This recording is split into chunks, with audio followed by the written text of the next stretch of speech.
Olá, queridos! Que bom estarmos juntos mais um dia, mais aqui uma semana aprendendo e crescendo na graça e no conhecimento de Deus.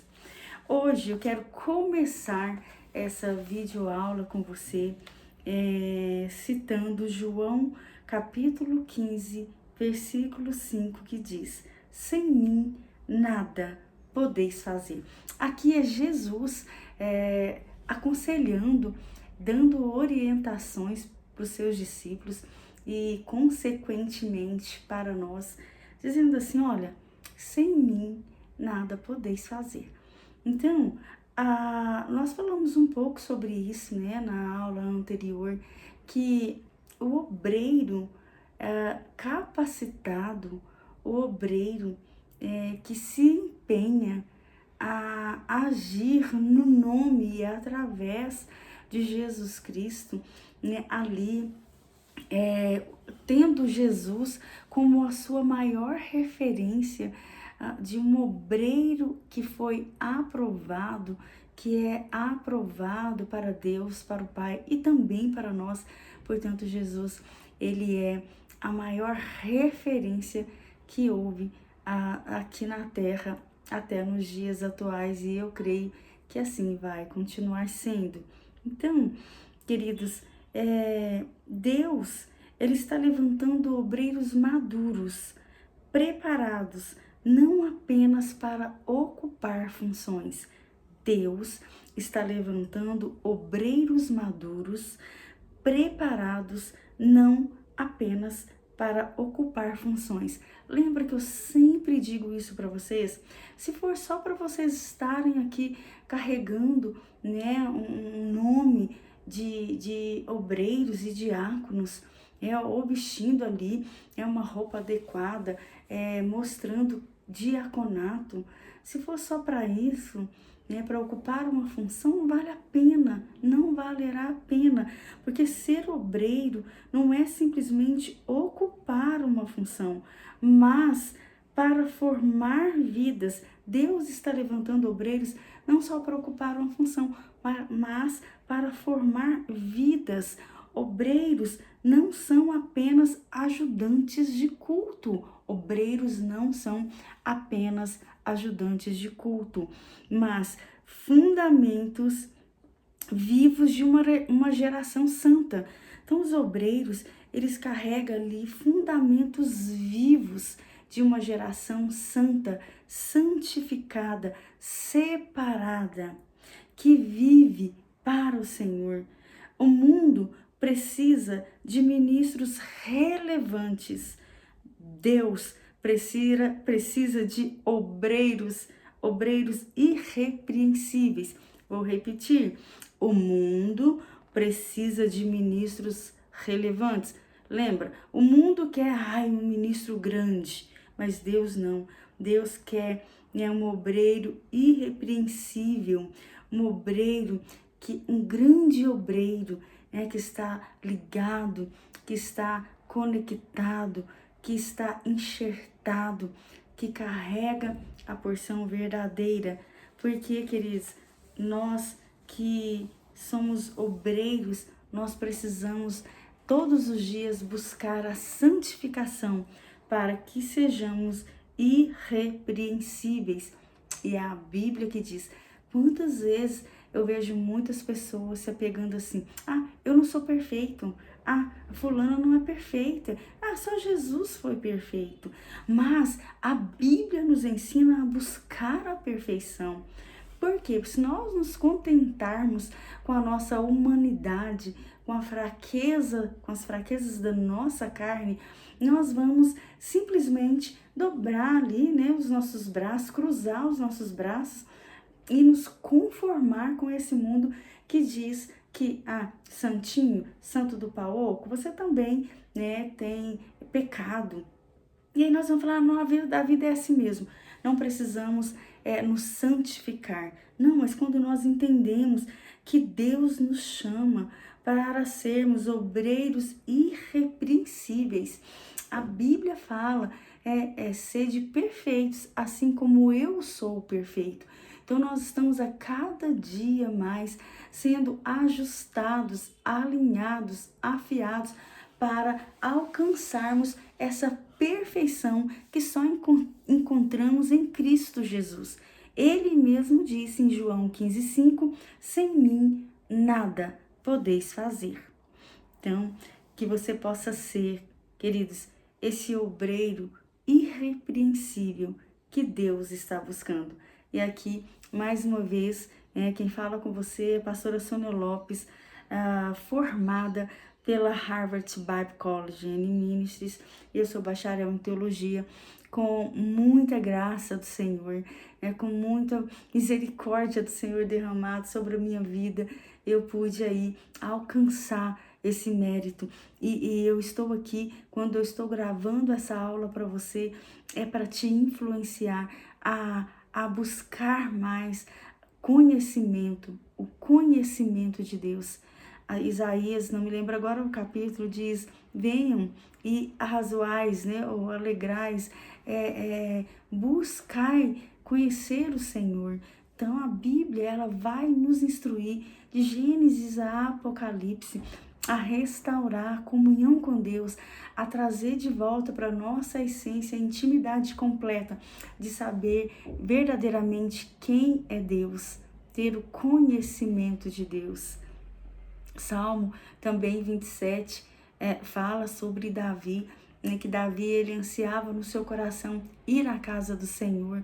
Para quê? Para contemplar a bondade de Deus. Então, quando nós buscamos e insistimos a buscar o conhecimento de Deus, conhecer a Deus, nós ali vamos passar horas e tempos contemplando a bondade de Deus. E isso é maravilhoso, quando nós contemplamos a bondade de Deus, porque há uma beleza na santidade de Deus. Há uma beleza na santidade de Deus. Então, quando nós contemplamos essa beleza é transferida para nós. E nós não vamos mais conseguir ficar sem contemplar essa beleza, simplesmente porque ela está refletida nos nossos olhos, ela está refletida em nós e através de nós. Eu não sei mais viver sem buscar, sem contemplar a beleza da santidade do Senhor, a beleza da bondade do Senhor. Foi a melhor coisa que eu descobri na minha vida. E eu digo para vocês que depois de tantos anos lendo a Bíblia todo ano, depois de tantos anos estudando, buscando o conhecimento de Deus, eu ainda descubro, meu Deus, eu preciso saber mais, eu preciso conhecer mais sobre Ele, eu preciso entender mais sobre esse Deus a quem eu estou falando, de quem eu estou falando. Quanto mais eu o conheço, quanto mais eu aproximo de Deus, mais eu percebo a beleza, a santidade dEle, eu percebo a perfeição dEle, e eu percebo as minhas imperfeições, e isso não me afasta dele, muito pelo contrário, isso me faz todos os dias buscar e persistir na intensidade do desejo, do anseio de ser encontrada por Ele como uma obreira irrepreensível. Esse é o segredo. Se aproxime a cada dia mais de Deus e você verá o quão maravilhoso é a bondade dele, quão maravilhosa é a presença dele. Então, quando nós, na semana passada, nós falamos o quê? Nós falamos sobre a visita, a enfermos. Eu disse para vocês sobre a importância, que Deus dá sobre ali aqueles que estão no leito de enfermidade. Deus, ele não ignora, ele não faz assim, como se ele não estivesse se importando, ele está atento, ele observa, ele não rejeita aqueles que estão no leito da enfermidade, muito pelo contrário. Salmo 41:3 fala: o Senhor o sustentará no leito da enfermidade, tu renovas a sua cama na doença. Então eu disse para vocês que como que Deus faz isso? Usando eu e você para irmos até no leito, né, da enfermidade, para renovar, para olhar para aqueles que estão enfermos e falar: toma sua cama, toma o seu leito e anda. Então, queridos, está alguém entre vós doente? Chame os presbíteros da igreja, né? Ou seja, chame os diáconos da igreja e orem sobre ele, ungindo-o com azeite em nome do Senhor. Então veja bem, diáconos, o que Deus chama vocês. Olha o que vocês precisam fazer. Um diácono, eu falo um diácono raiz, ele tem sempre na sua bolsa ou no seu bolso aí, tem que seja um vidrinho pequenininho de azeite. O poder não está no azeite, até porque aqui fala ungindo-o com azeite em nome do Senhor. Então não é o azeite, é o nome do Senhor. E a prática da unção com óleo, ela é bíblica, tá? Ela é bíblica, ela é uma demonstração de separação, né? Ela é uma demonstração ali de um unguento mesmo, né? Igual quando a gente pega aí uma vasilha que nós vamos assar um bolo, nós vamos lá, né, e derramamos ali o óleo, a manteiga e a farinha, né, para que aquele bolo, ele se torne um bolo que quando você for tirar da forma, ele vai sair inteiro, bonito, ele não vai grudar na forma. Então, esse óleo da unção é para vir nos ungir, é um ato de demonstração de fé, né, que nós estamos ali nos ungindo, nos separando para que essa forma, para que essa massa, para que essa massa que está se tornando como o pão vivo que veio do céu, não garre ali, não fica ali deformado, né, mas seja inteiro, seja integral, seja perfeito. Então isso é muito lindo, isso é muito forte. Então um obreiro raiz tem sempre ali um vidrinho assim de azeite na sua bolsa, não porque ele crê, né, em azeite, um azeite, eu não estou falando aqui em você pegar algo e depositar sua fé sobre aquilo, mas eu estou falando da obediência e do entendimento de que a Bíblia nos ensina isso, sabe? Não é um amuleto, não é nada disso, mas é porque a Bíblia nos ensina a fazermos isso, a derramarmos o azeite como sinal de separação. Como é lindo. Então eu falei também, né, para quando você for visitar um enfermo, vá com sabedoria e sensibilidade, higiene, silêncio, respeito ao ambiente hospitalar, seja breve e direto, compartilhe uma palavra de consolo e fé, ore com autoridade e unção. Então, queridos, é isso. Após a visita, envie mensagens de apoio e promessas da palavra, evite conversas longas e invasivas.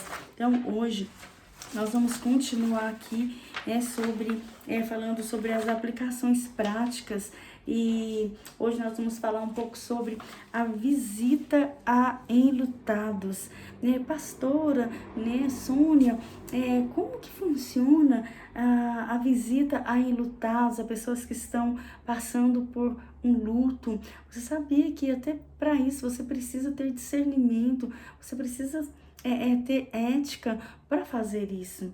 E aí, a Bíblia, ela diz assim, a palavra de Deus nos diz em Isaías 61, versículo 2, 3, envia-me a consolar todos os tristes, a ordenar que se dê a Sião ornamento por cinza, óleo de alegria por tristeza, veste de louvor por espírito angustiado.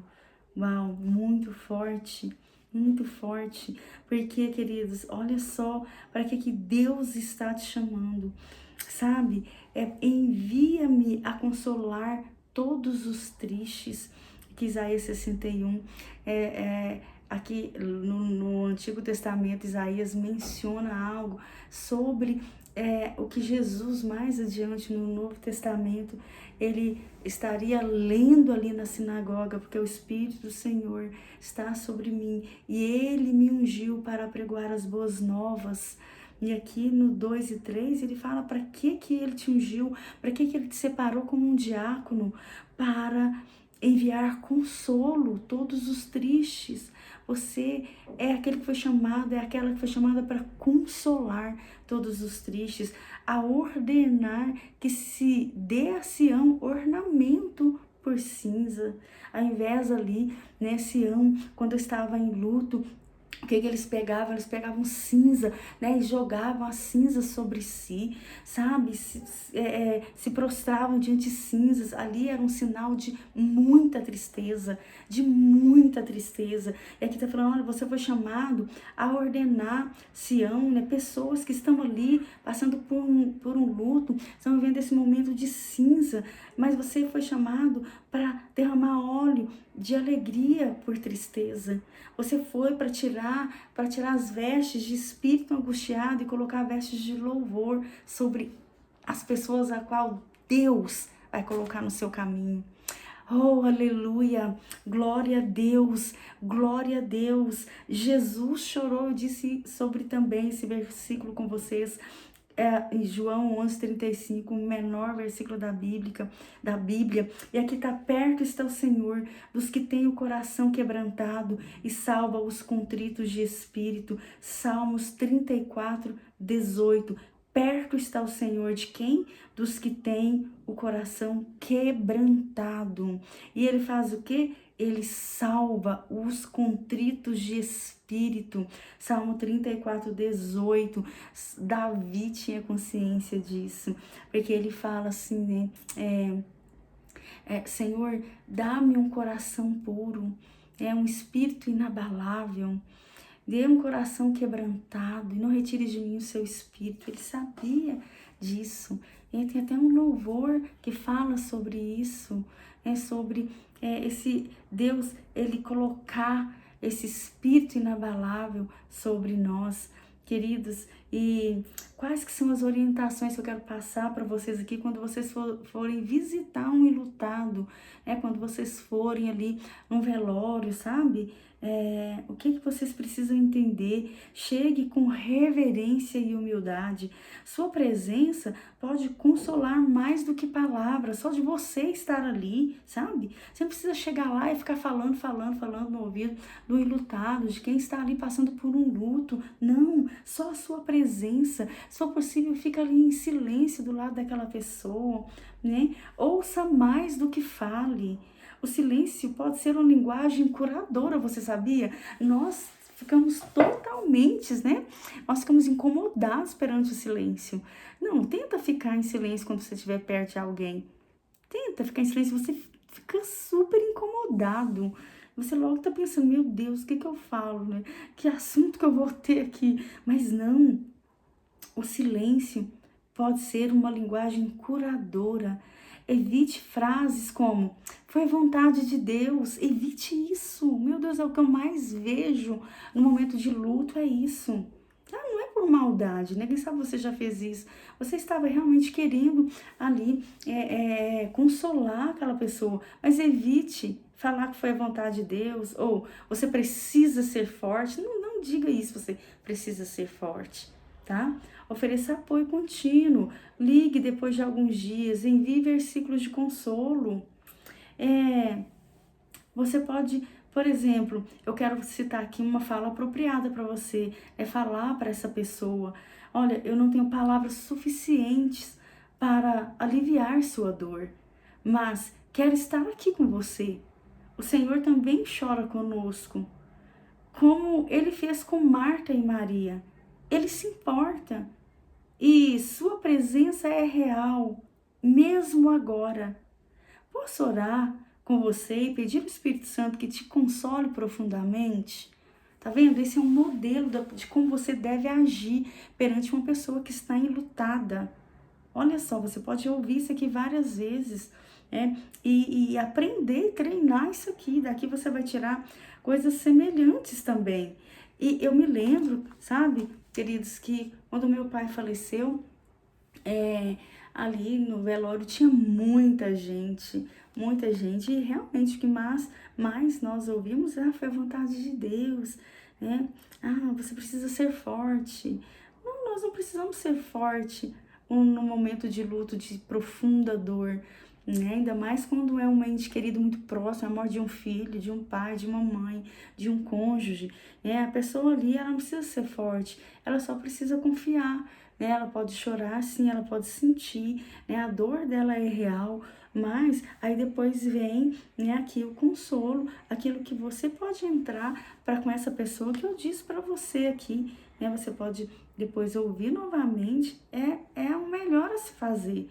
Então, eu lembro que a mamãe, né, tinha muita gente, e a casa da mamãe nos primeiros dias, nossa, era um entra e sai, meu Deus, meu Deus. Aí passou uns dias, né, uma semana, 2 semanas, todo mundo sumiu, todos sumiram.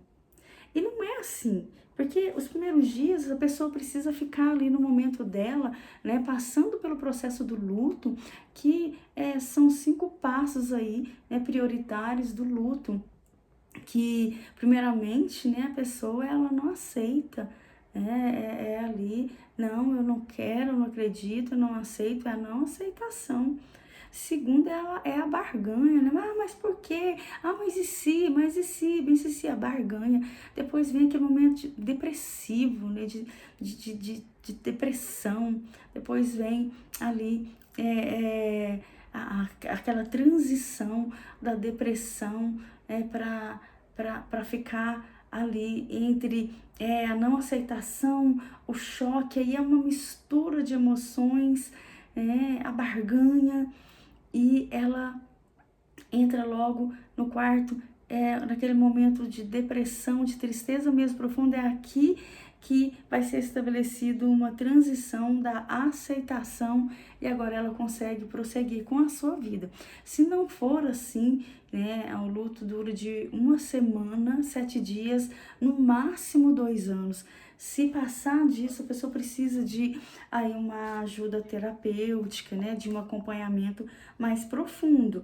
Então é muito importante você fazer isso, né, e você depois oferecer apoio contínuo, ligar depois de alguns dias, né, enviar versículos de consolo, continuar orando para essa pessoa. E também, queridos, tem a visita de confronto e reconciliação. Agora nós estamos passando por um outro tipo de visita, tá? Então, esse tipo de visita aqui, o tempo sugerido é de 30 a 45 minutos.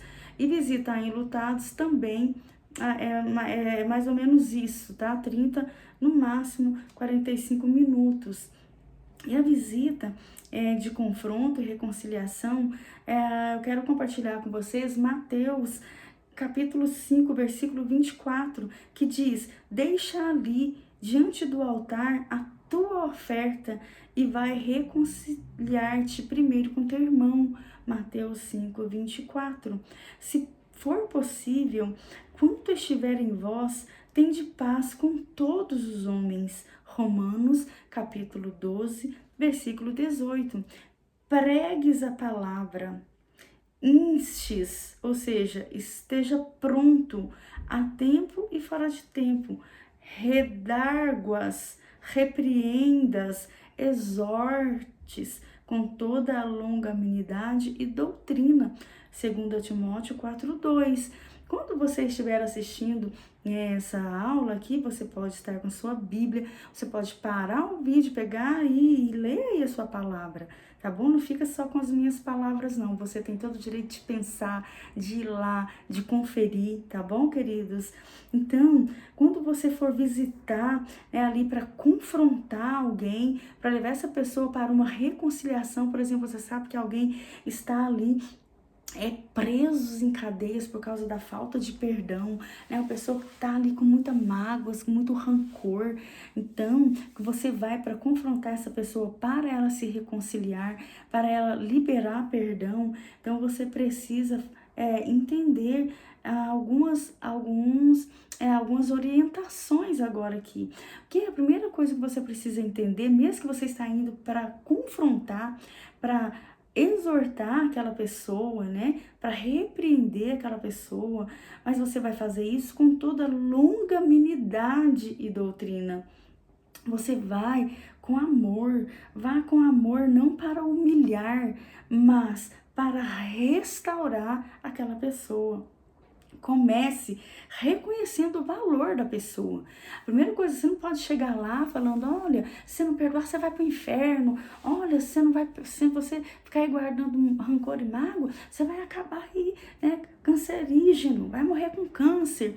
É porque hoje também já foi comprovado, lógico, que nós não vamos falar que é 100% das pessoas que infelizmente passam por um câncer, que é por causa disso, porque tem outros fatores também, mas um dos principais fatores, né, de cânceres, infelizmente, é a pessoa que ela não consegue, ela guarda tanta mágoa, tanto rancor, e a própria palavra de Deus fala que a alegria aformoseia o rosto, mas a tristeza apodrece até os ossos. Então a tristeza, né, ela traz doenças para nós.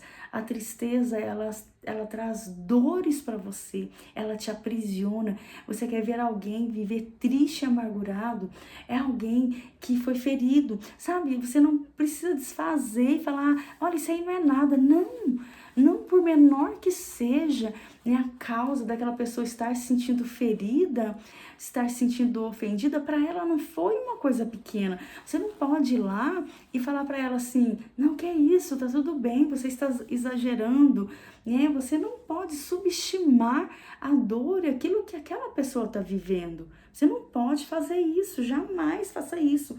Primeira coisa, você reconhece o valor daquela pessoa, você reconhece a dor que ela está vivendo, o que ela está sentindo. Não é falar, chegar lá e falar assim, não fica assim não, para que você está se sentindo assim? Não. Não, ela vai se sentir totalmente desrespeitada, ela vai se armar e você não vai ter acesso ao coração dessa pessoa. Então, a primeira coisa que você precisa fazer é reconhecer o valor da pessoa. Fale a verdade em amor, com base bíblica. Tudo que você for falar tenha uma base bíblica. Não vai sem a verdade, não vai sem aí, né, a sua espada de dois gumes afiada na sua língua, que é a palavra de Deus. Você vai orar junto com a pessoa após a conversa. Nunca saia de uma visita, que seja qualquer visita, sem orar, sem fazer uma oração. Não faça isso. E quando você chega na sua casa, você faz outra oração por você, cobrindo você, seu cônjuge, seus filhos, sua casa, seus familiares. Então, a oração, ela é uma capa protetora, é um lugar onde nós entramos para nos proteger dos ataques, dos contra-ataques aí do inimigo da nossa alma. Então, se for reconciliação entre irmãos, atue como um pacificador. Você não pode, apesar de que você não vai ficar lá discordando daquele irmão que você foi para exortar, falando, você tá errado, você tá errado. Não tem necessidade. Mostra que ela tá errada com aquele sentimento que ela tá sentindo, o quanto aquilo vai fazer mal para ela. Mas não vai assim, tipo, mas o fulano, né? Eu já vi que ele é assim mesmo. O fulano não presta mesmo. O fulano... Não. Você vai ouvir ela com sabedoria, vai aconselhar ela com sabedoria. Então, você vai atuar com pacificador, tanto com a pessoa a qual você está visitando, com a pessoa a qual você está vendo que essa pessoa precisa aí liberar perdão para essa pessoa.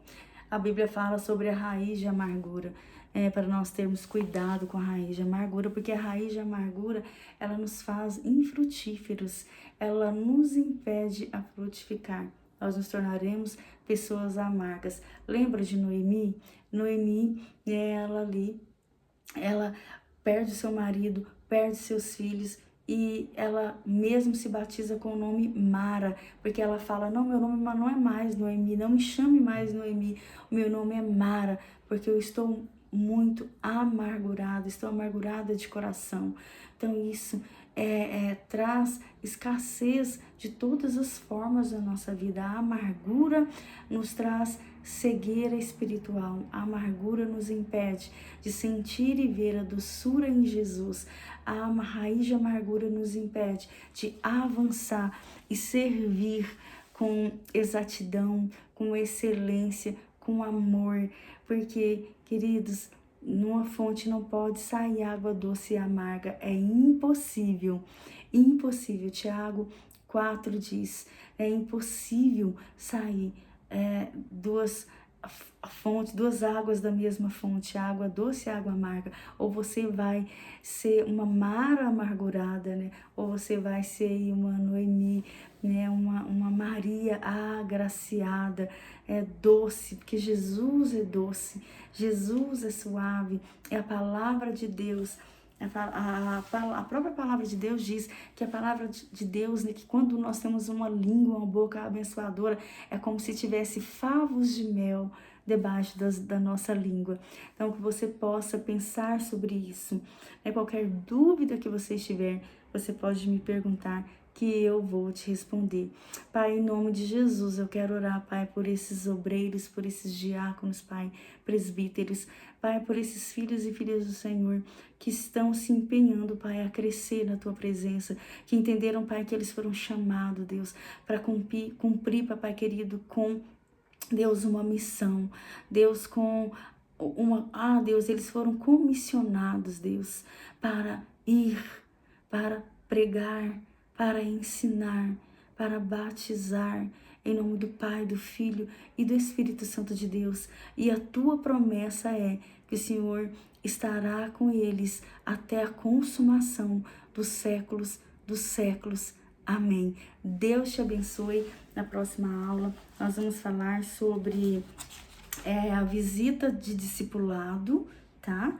Nós vamos falar sobre a visita em aniversários ou celebração e vamos seguindo adiante. É só o começo. Pense, depois nós vamos ter visita a presídios, tá? Depois nós vamos ter perguntas para discussão e uma provinha aí, tá? Para vocês responderem. Então preste bastante atenção, veja esse vídeo várias vezes. Deus te abençoe e até a nossa próxima aula.